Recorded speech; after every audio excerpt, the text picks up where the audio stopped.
জীবনের হার না মানা গল্প, সত্য ঘটনা অবলম্বে, পর্ব ৮, শেষ লড়াই। চারিদিকে তখন অদ্ভুত নীরবতা, শুধু বাহিরে গাড়ির দরজা বন্ধ হওয়ার শব্দ শোনা যাচ্ছে। মায়ার বুক ধড়ফড় করছে। সে বুঝতে পারছিল এই মুহূর্তটা তার জীবনের সবচেয়ে ভয়ঙ্কর সময় হতে চলেছে। বৃদ্ধ পাহারাদার কাপা গলায় বললেন, ওরা এসে গেছে। আরিফ রহমান দ্রুত জানালার পাশে গিয়ে দাঁড়ালেন। তিনি নিচু গলায় বললেন, শান্ত থাকুন, আগে দেখি ওরা কি চায়।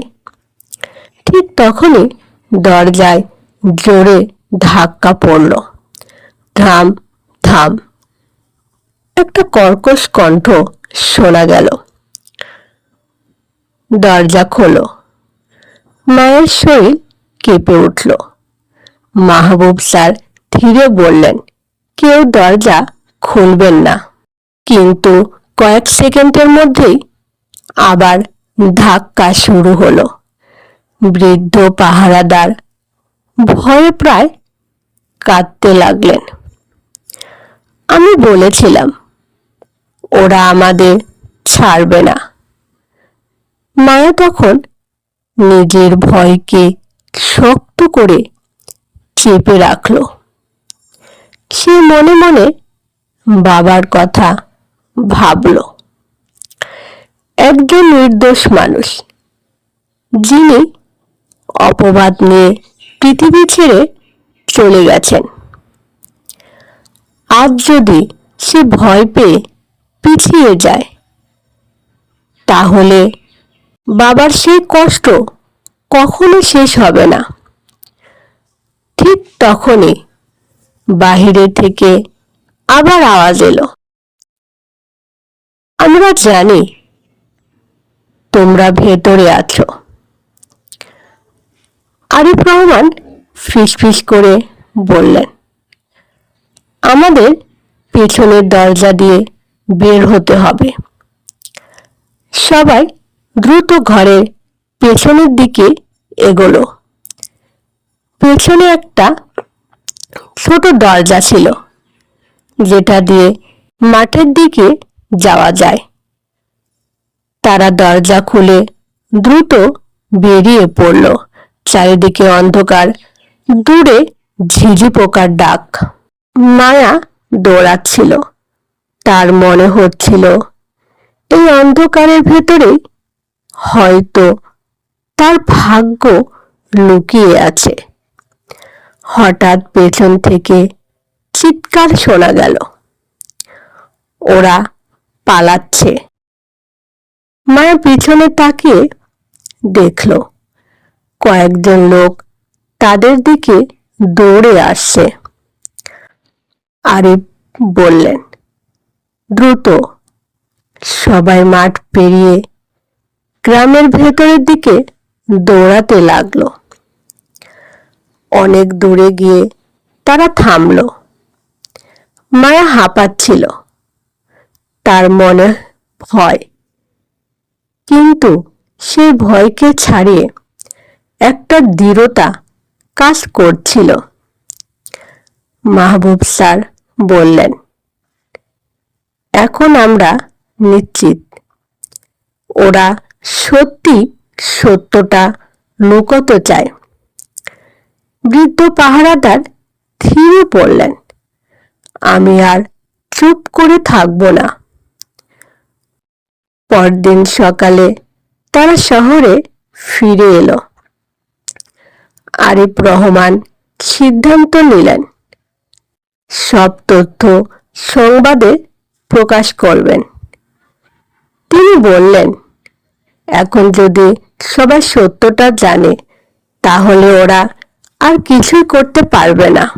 কয়েকদিন ধরে প্রমাণ জোগাড় করা হলো। পুরনো কাগজ, গুদামের হিসাব, পাহারাদারদের সাক্ষ্য সব একত্রে করা হলো।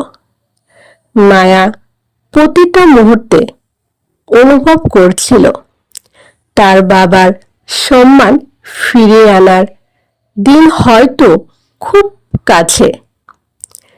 কিন্তু বিপদ তখনও শেষ হয়নি। একদিন রাতে গার্মেন্টস থেকে ফেরার সময় হঠাৎ একটা গাড়ি এসে মায়ার সামনে থামল। মায়া ভয় পেয়ে পিছিয়ে গেল। গাড়ি থেকে দুজন লোক নেমে এলো। তাদের একজন বলল, তুমি অনেক দূর এগিয়ে গেছো। মায়ার বুক ধক করে উঠল। সে পিছিয়ে যেতে লাগলো। লোকটা ঠান্ডা গলায় বলল, শেষবারের মতো বলছি, সব বন্ধ করো। মায়া এবার সাহস করে বলল, না। লোকটা রেগে গেল, তুমি জানো না তুমি কি করছো। মায়া চোখে চোখ রেখে বলল, আমি শুধু সত্য প্রকাশ করতে চাই। ঠিক তখনই দূরে পুলিশের সাইরেন শোনা গেল। লোকগুলো দ্রুত গাড়িতে উঠে চলে গেল। মায়া বুঝতে পারল এখন সময় খুব কম। সেই রাতে আরিফ রহমান সংবাদ প্রকাশ করলেন। পরদিন পুরো শহরে আলোড়ন পড়ে গেল। পত্রিকার শিরোনামে লেখা ছিল, নির্দোষ মানুষকে চোর বানানোর ভয়ঙ্কর সত্য। মানুষ ঘটনা নিয়ে আলোচনা শুরু করল। অনেকেই অবাক হয়ে গেল, কারণ এত বছর ধরে সবাই রহিম মিয়াকেই অপরাধী ভাবত। এখন সত্য ধীরে ধীরে সামনে আসছে। কয়েকদিন পর পুলিশ আবার পুরনো মামলা তদন্ত শুরু করল। গুদামের মালিকের ভাইকে জিজ্ঞাসাবাদের জন্য ডাকা হলো। প্রথম দিকে সেই সব অস্বীকার করছিল, কিন্তু প্রমাণের পর প্রমাণ সামনে আসতে লাগলো। একসময় সেই বৃদ্ধ পাহারাদার আদালতে সাক্ষ্য দিলেন। তিনি কাঁদতে কাঁদতে বললেন, রহিম মিয়া নির্দোষ ছিলেন। আদালত কক্ষ তখন এক অদ্ভুত নীরবতা। মায়ার চোখ দিয়ে পানি গড়িয়ে পড়ছিল। সে মনে মনে বলছিল, বাবা, অবশেষে সত্য বের হচ্ছে। কয়েক সপ্তাহ পর আদালত চূড়ান্ত রায় দিল, রহিম মিয়া নির্দোষ, আসল অপরাধীরা দোষী। সেই মুহূর্তে মায়া আর নিজেকে ধরে রাখতে পারল না। সে কাঁদতে লাগলো। এতদিনের কষ্ট, অপমান আর লড়াই সব যেন এক মুহূর্তে ভেঙে বেরিয়ে এলো। গ্রামের মানুষও পরে সত্যটা জানতে পারল। যারা একসময় রহিম মিয়াকে নিয়ে খারাপ কথা বলতো, তারা আজ লজ্জা পাচ্ছিল। মায়ার মা খবরটা শুনে কাঁদতে কাঁদতে বললেন, তোর বাবা আজ শান্তি পাবে। রাফি বোনকে জড়িয়ে ধরে বলল, আপা, তুমি পেরেছ। কিন্তু এই গল্প শুধু একটা সত্য প্রকাশের গল্প না, এটা একজন মেয়ের লড়াইয়ের গল্প। যে মেয়েটা হাজার কষ্টের মধ্যেও হার মানেনি, যে মেয়েটা দারিদ্র, ভয় আর অন্যায়ের বিরুদ্ধে দাঁড়িয়েছিল। মায়া পরে আবার পড়াশোনা শুরু করলো, গার্মেন্টসের চাকরির পাশাপাশি সে রাতও পড়তো, কারণ সে বুঝেছিল জীবনের সবচেয়ে বড় শক্তি হলো শিক্ষা। আর সত্য, কয়েক বছর পর মায়া নিজেই অন্য অসহায় মানুষের পাশে দাঁড়াতে শুরু করলো, যারা অন্যায়ের শিকার হয়েছিল।